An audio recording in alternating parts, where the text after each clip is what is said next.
Someone You Should Know, a program about people you know and even more that you don't. Hosted by Stuart Sax, veteran, husband, father, and grandfather. Now, here's your host, Stuart Sax. Well, hello, everybody. Welcome to another edition of Someone You Should Know. I am so glad to have you with us today.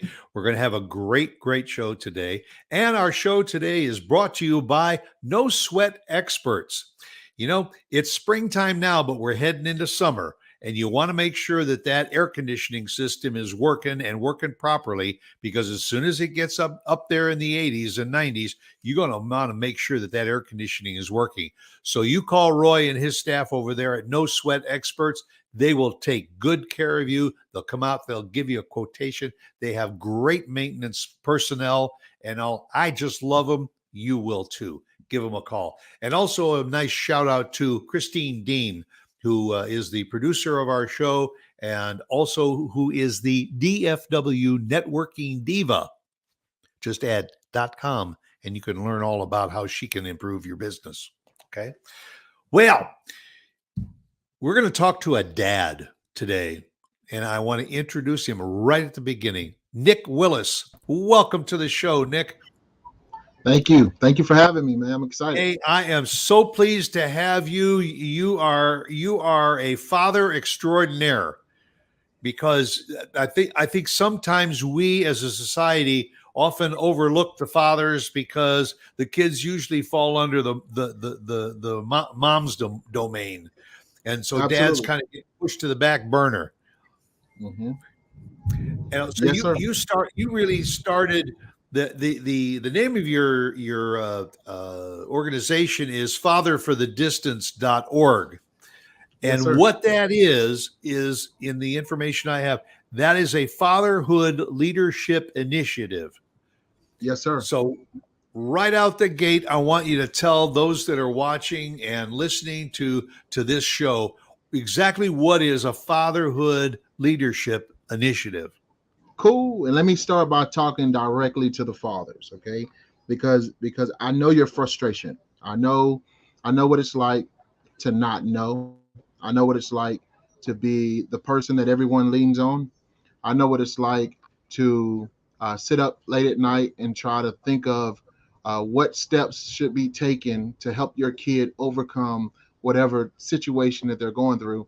I know what it's like. I'm a father of 7, and the Fatherhood Leadership Initiative is designed to connect with guys like you, just to encourage, to help establish confidence, to help us be the best version of ourselves that we could possibly be. Because again, we live in a society where there's so much pressure on fathers, and a lot of times it's not even talked about. We understand what you're going through. We understand what your needs are, and we just want to connect with you to help you be the best version of yourself, so that your kids can benefit from that. I mean, is it safe to say a father of 7? Wow. That's a lot of interaction there, Nic. Oh my God. And having said that, you know, a father's place is to be a part of his children's lives. But when dad is gone, you know, 8 hours a day, Monday through Friday, and then when he comes home on the weekend, he's got the grass to mow and he's got some errands to run and everything. What are those important points that every dad needs to know so that he can maximize his at-home time with his family? Wow. So, a wise person once told me, I said, I have to establish time so I can spend time with my family. And what he said was, you don't spend time, you invest time. Uh, Good point. he said, spending is what poor people do. Investing is what wealthy people do. So if you want to have wealthy relationships, you don't look for opportunities to spend time. You look for opportunities to invest time. And what that investment looks like several different things. You want to create an opportunity where you're trying to get to the heart of who your kid is. You have to know who that kid is. It's hard to lead somebody when you don't know what their strengths and weaknesses are. Our kids, they come in a lot of diverse ways. They're designed. The makeup is different than maybe another kid. If I'm trying to rally my kids to accomplish something, but I'm trying to give them all the same prescription, uh, I'm probably going to be really ineffective as a father. So one thing I have to do is just make time, invest time in getting to know my kids, and allow them to experience my heartbeat, and just knowing that the wisdom and the guidance that I try to share with them is coming from a very sincere place. Once you establish that type of credibility, then you can lead your kids anywhere. I think a lot of times we live in a society where a lot of fathers, their credibility has been shot, and they don't really know how to reestablish that credibility. Very good point. So, how does someone like you with 7 kids determine how can I split my time 7 ways so that I'm not just saying, okay, everybody get together and here's a generic solution for what we're going after. How do you effectively get that one-on-one time with each one of those children? It's all about consistency, man. If it's being done on a regular basis, and matter of fact, I met with one of my leadership coaches this morning, and we just reinforced the importance of maintaining a healthy schedule, a balanced schedule. Now, to be honest with you, I didn't practice that effectively last week, and there was consequences from it. So it's one of those things. I don't come to nobody as a trying to portray to be an expert. I'm an individual like many other fathers who have to practice these things, or else I will experience the consequences of not doing so. So one thing I think that's really important is you have to put a schedule in place. You have to find opportunities to pull these kids to the side, and just love on them for where they are. I have a daughter, for example, we'll have more serious conversations. I have a daughter where we'll sit down and we'll talk about absolutely nothing, and that time is extremely valuable to her. I have a son where he want to sit around and he want to joke all the time, and I have a son where he think he's a deep thinker. So I entertain him in that way as well. So it's all about knowing who your kids are, and once you identify that, it's important that you do it on a consistent basis. You keep giving them what they need over and over once it's identified. Yeah, so the onus is on you to wear different hats because you're going to have different situation with each one of those children. And I guess one thing, especially in your situation, is you're talking about quality time versus quantity time. Most That what definitely. Yeah, most and and most and maximizing each moment that you have with each one of those children. Now, your kids range in age from what to what? So oldest is 17, then it's 16, then it's 15, 14, and then it's 4, 3, and 1. So Wow. yeah, so the smaller kids, they're a lot easier because all they want to do is jump on dad's back, and they just want to celebrate dad. Dad, you're such an awesome dad. Dad, you're so It's amazing. Dad, I love you so much.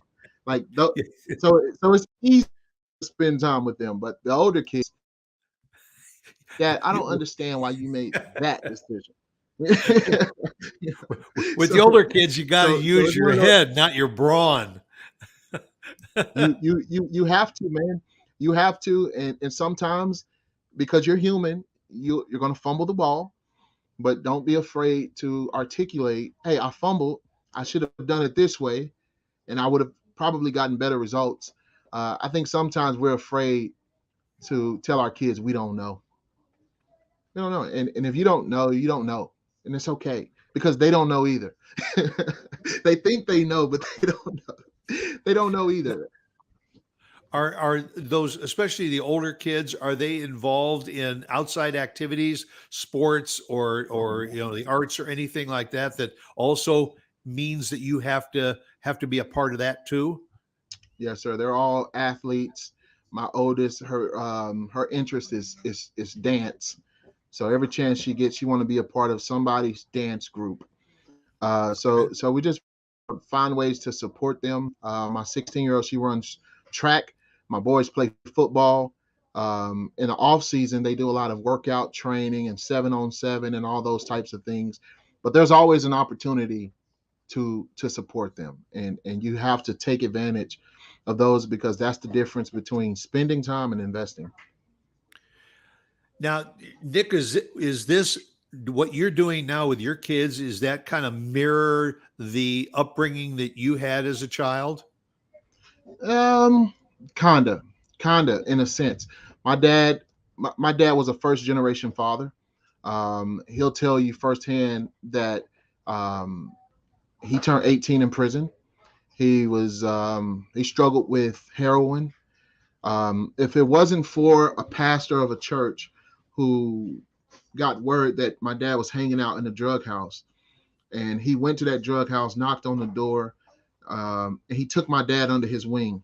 My dad was high as a kite, but he brought him out of that drug house, and he began to mentor him, teaching him how to be a man and eventually how to be a father. My dad submitted to that leadership, and I always look back and say, if that man had not intervened in my father's life, what would be my story? Would I even have a story? So what happened to me, Stuart, is after going through a divorce with two kids, I was married with two kids, went through a divorce, and I lost myself as a father. And here's how I lost myself: because I was so event driven as a father that I didn't really understand what it meant to lead.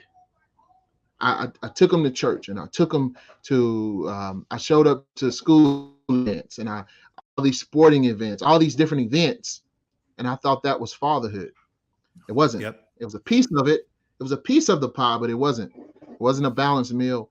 I was not leading my kids, and I didn't realize that until one day I was sitting in the counselor's office, and I said, it's impossible to father from a distance. Um, and it hit me. I have to father for the distance. And fathering for the distance, it meant more than just showing up to an event, being seen, because that's more for you than it is for them sometimes. Fathering for the distance is totally centered around what are the needs of my kids, and how do I help them meet those needs? How do I meet those needs for them? With every opportunity I have, I take advantage of that moment so that I can invest the right kind of energy and the right kind of time into their development. So your relationship with your father then was really a very, very strong foundation for you to say, that ain't the life I want to lead, except for the savior part of it. When that pastor came along and put my father on the right path, then you Mhm. recognized that as the path that you were gonna follow. Most definitely. I think every man. Recently, we had a breakfast, a men's fatherhood breakfast this past Saturday, and I asked three questions. The first question was, "What? How do you respond, or in what ways are you a threat to your family? In what ways are you a threat to your Mm. kids?" A lot of times people think of threat, and they think of, well, I'm not abusive, because we Yeah, a physical strategically. threat. Yeah, we strategically had somebody from a battered women's shelter come in and speak to our men. So they think physical threat, but sometimes it's your attitude. Sometimes it's your posture. Sometimes it's your lack of pursuit for self-development.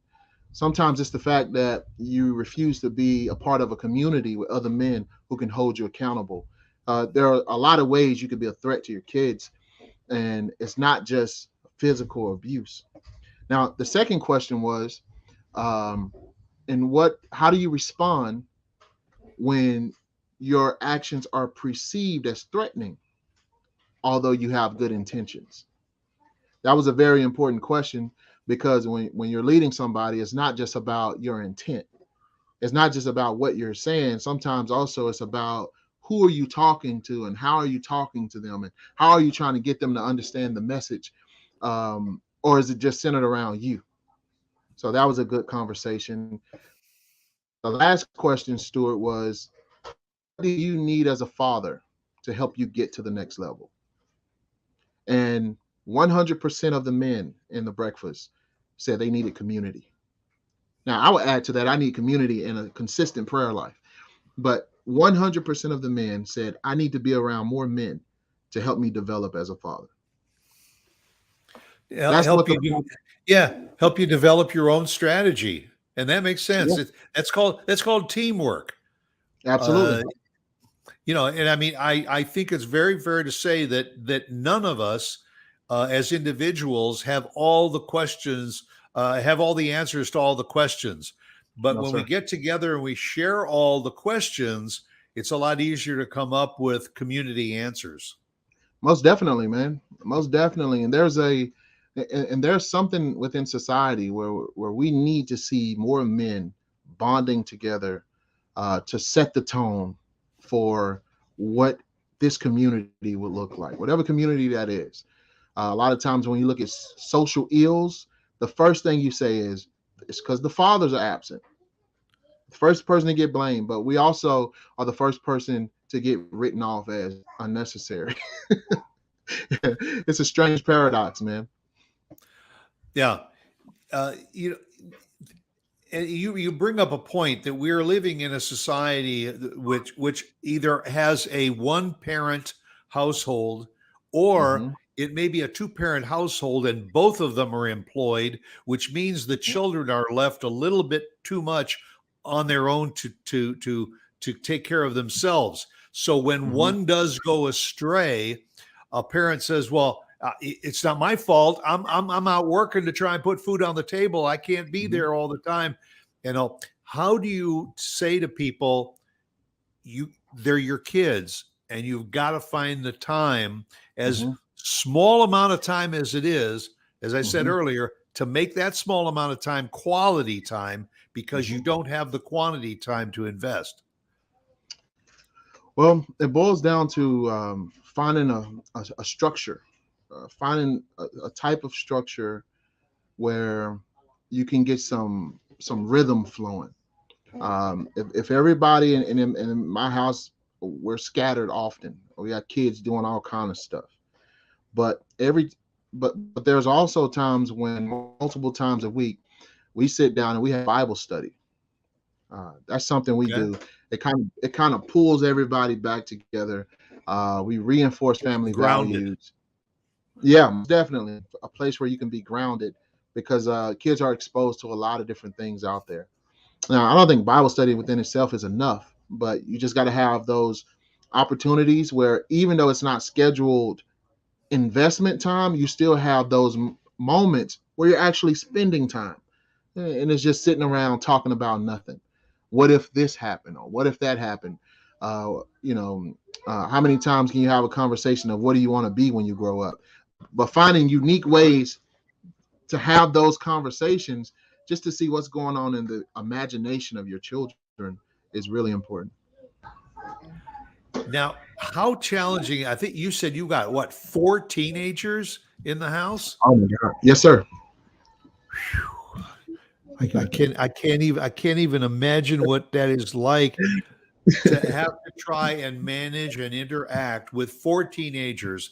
I know Mhm. what it was like when I had one teenager. I had 6 years between my oldest and my youngest, so they didn't Mhm. really step on each other's toes. But to have four teenagers, Mhm. all of whom are probably very impressionable among Mhm. their peers and those around them, but to be able to communicate with them and to Mhm. be connected to them both physically, emotionally, mentally, all at the same time, that puts a huge responsibility on your shoulders, doesn't it? Most definitely. And it's not, and the beauty of it is it's not just me. And I realized that a long time ago. We have a blended family. So co-parenting is definitely a big um it's a big it's very important factor Sure. when you have this many kids floating around because you realize there's only so much you can do, right? So for example, my son's dad, and you'll never hear me say stepson. My son's dad, I recruited him to coach the basketball team because it's just another opportunity to pull him closer. He's, Right. he's not living in a home with the kids, but it's an opportunity for him to show up and it's a reason for him to get involved. My ex-wife, for example, she come over and she spent time with the kids, even the babies that don't belong to her. Um, Having a heart of having a graceful heart and a heart of compassion, and very strategic about the interaction that you have with co-parents. I think it becomes an extremely important factor with you leading your kids forward. It's very important.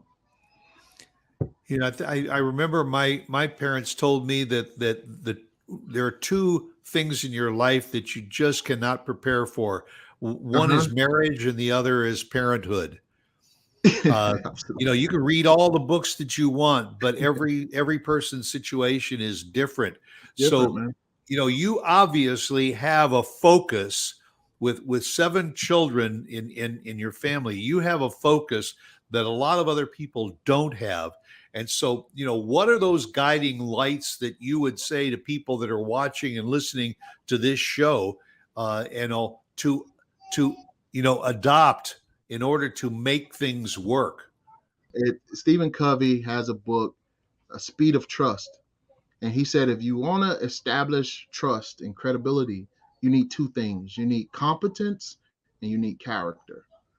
I think the important thing is how you handle yourself, the example that you set. Your kids are watching that firsthand, and it's having a direct impact on the person that they're becoming. So it's one thing to demand something from your child. It's another thing to demonstrate. So if I'm a demand, I'm also demonstrate. I think that's like foundational. Everything else is just understanding that life is more critical than my personal expectations for them. They're people. They're discovering life. They're there are some things that they're very curious about, but we constantly have those transparent conversations, and I think they're very impactful. And I say that because at any given moment, any one of my kids can approach me and have a conversation about whatever is going on in their life. No judgment. No, you should have that. None of that. Just come to me, talk to me. Uh, I'll give you my honest to God opinion. In some areas, I may need to forcefully guide you away from something because it's definitely a hazard. But these kids are just trying to develop, and they're trying to learn, and they're trying to discover what is this thing life. I think there is a joy to life about discovering that these kids are trying to experience. And I think just helping them process that experience with and guide them through that process, I think that's extremely important. So you don't want to get to the point where you're trying to micromanage because you'll stress yourself out, but you do want to be in a position where you can continuously have influence on them and guide them forward. I think another way maybe to look at that is to actively be a part of the conversation rather than dictating to your children what they should do. Share the conversation with them and help them develop the plan also. Most definitely, man. And I'm not so sure that we as fathers or and parents in general think about that. It's just, no, you're going to do it because I told you so. Mm-hmm. Well, that's not necessarily the right approach because you may get more of a negative reaction to Mm-hmm. something like that. But let's sit down and talk about the pros and cons to this. If you do this and this Mm-hmm. might happen, how are you going to feel about it? Most And then definitely. and develop it.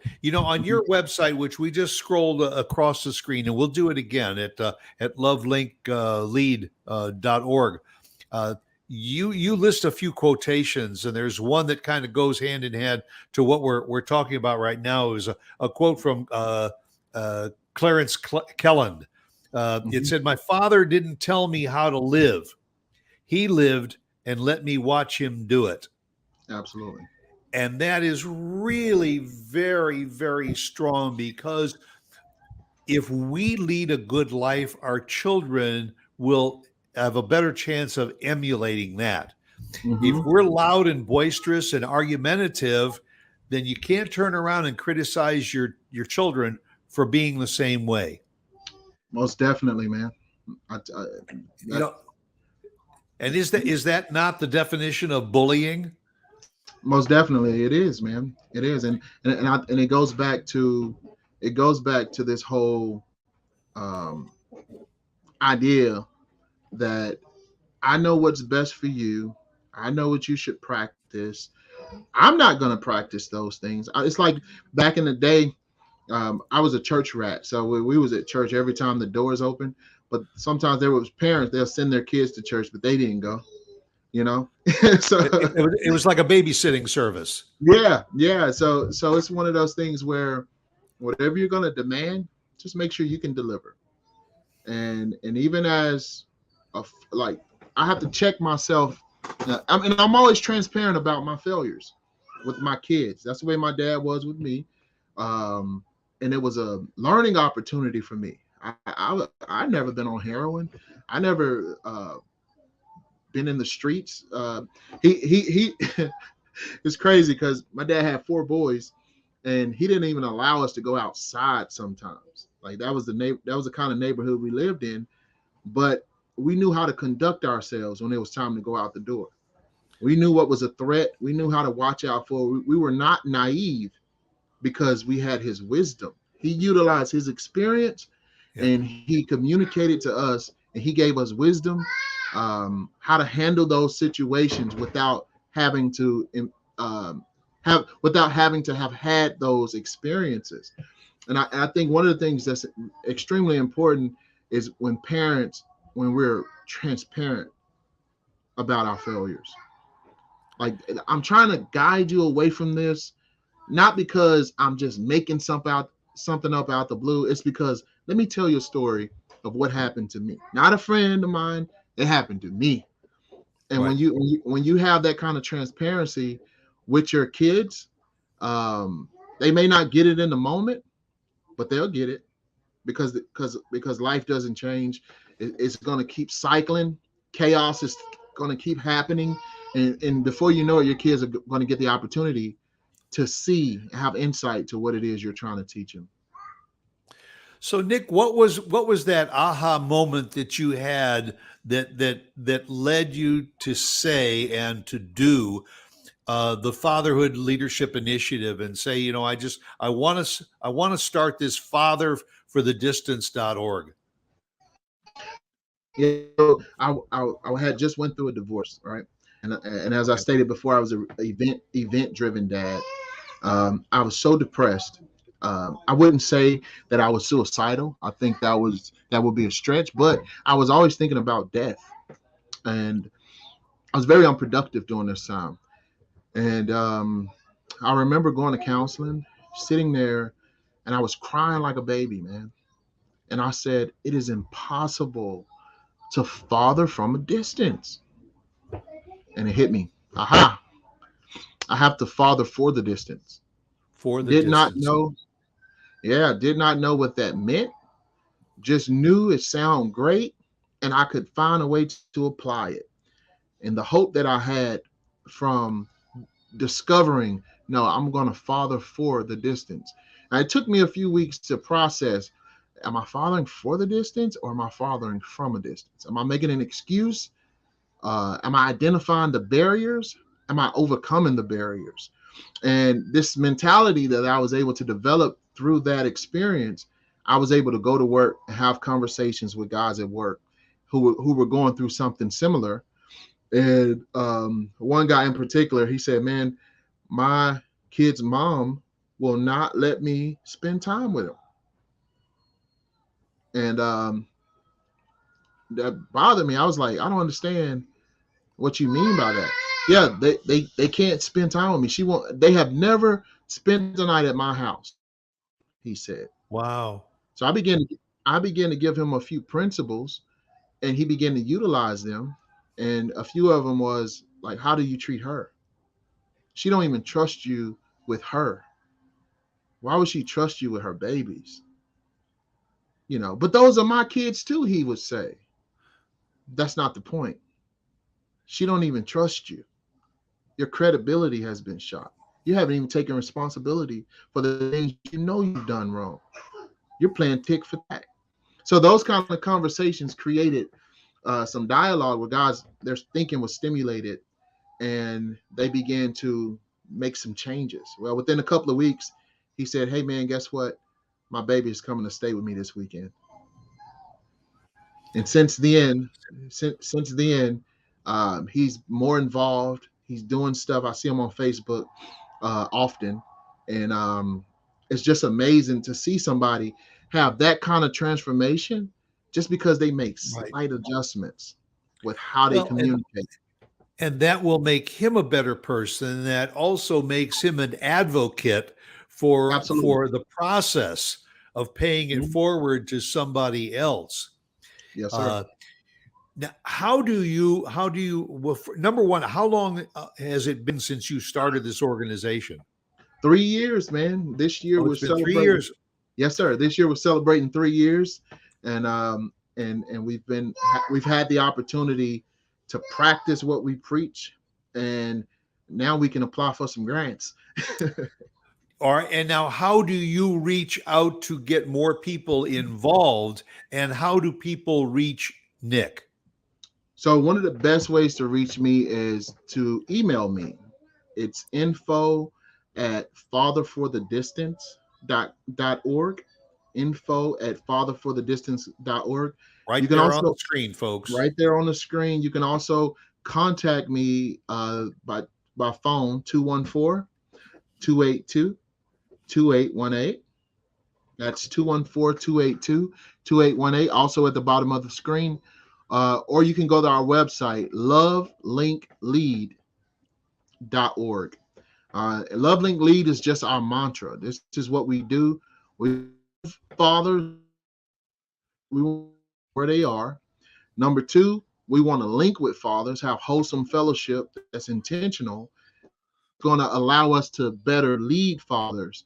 And then we're going to allow give the fathers an opportunity to use this same system in the life of their children.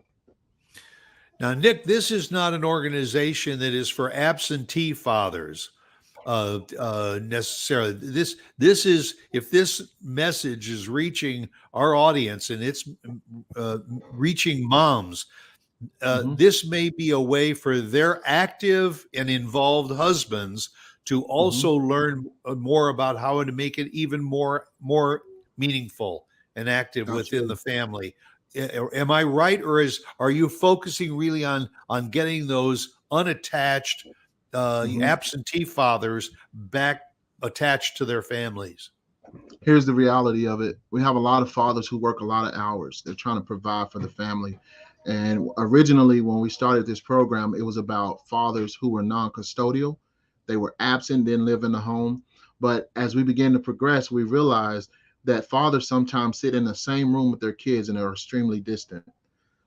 So we look at fatherhood as a whole as being very necessary so that we can restore intentionality.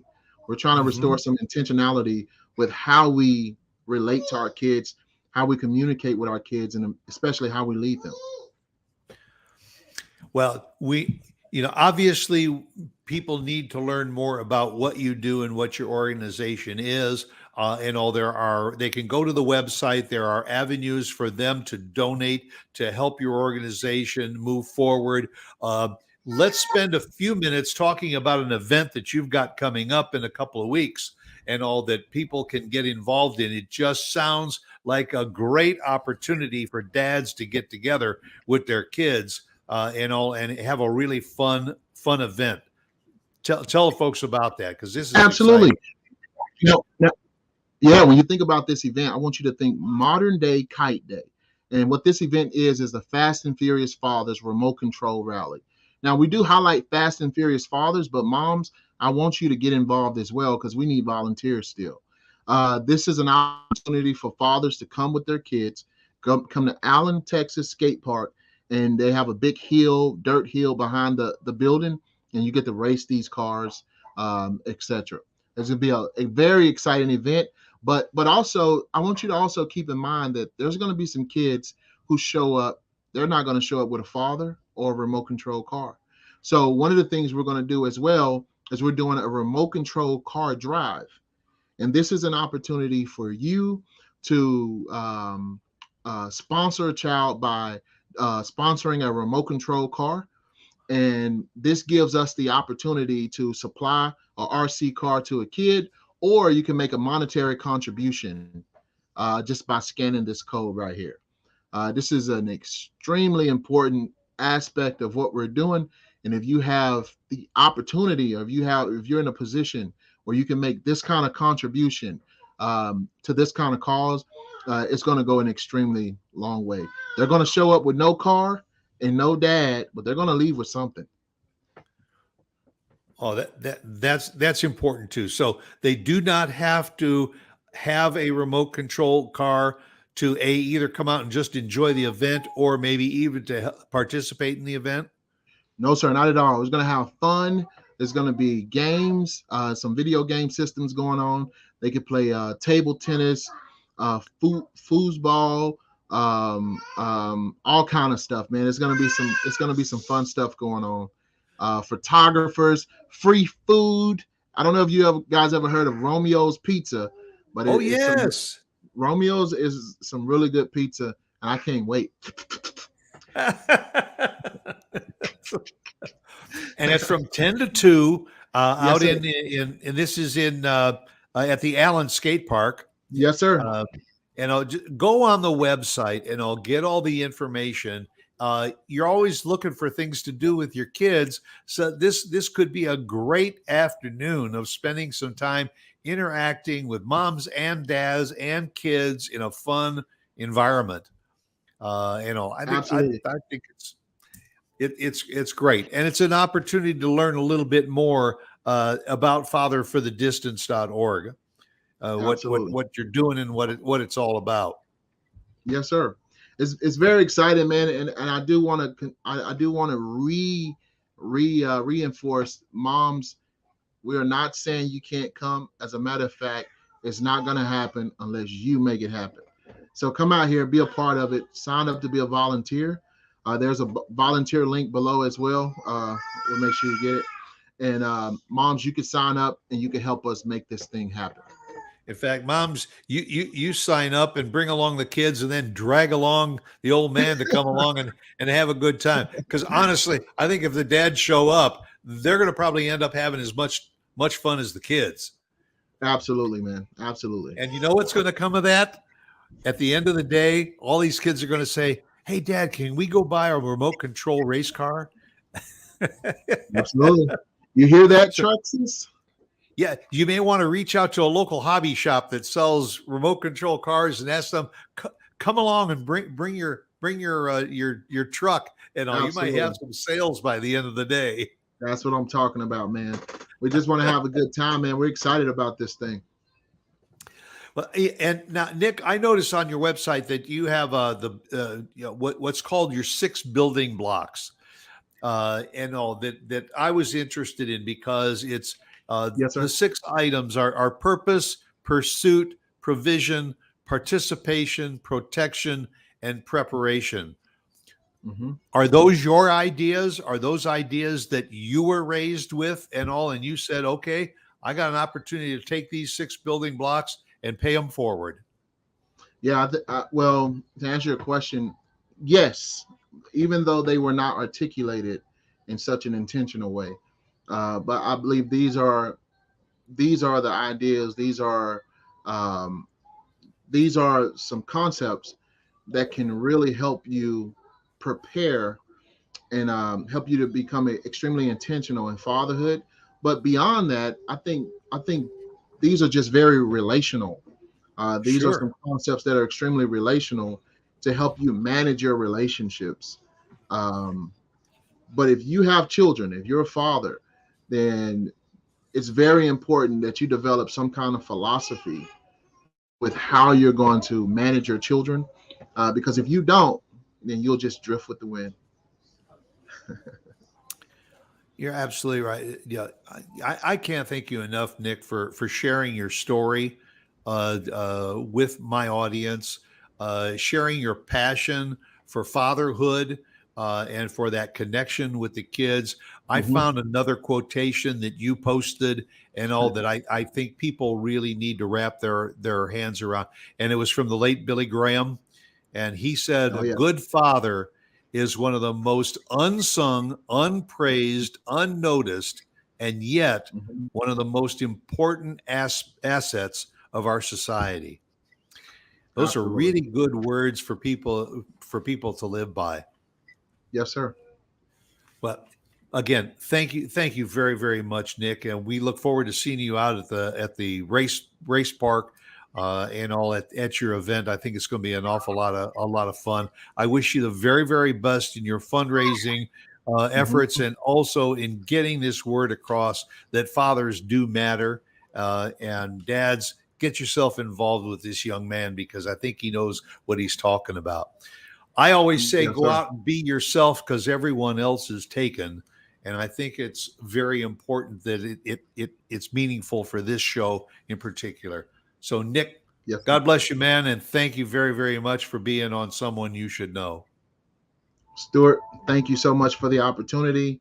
I'm excited about what's to come, man, and I look for ways to connect with you in the future because it's a lot more things like this coming ahead. We'll make it happen, my friend.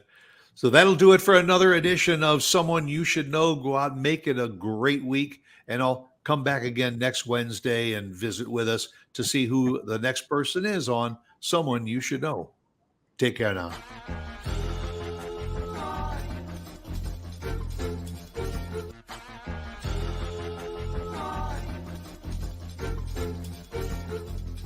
Someone You Should Know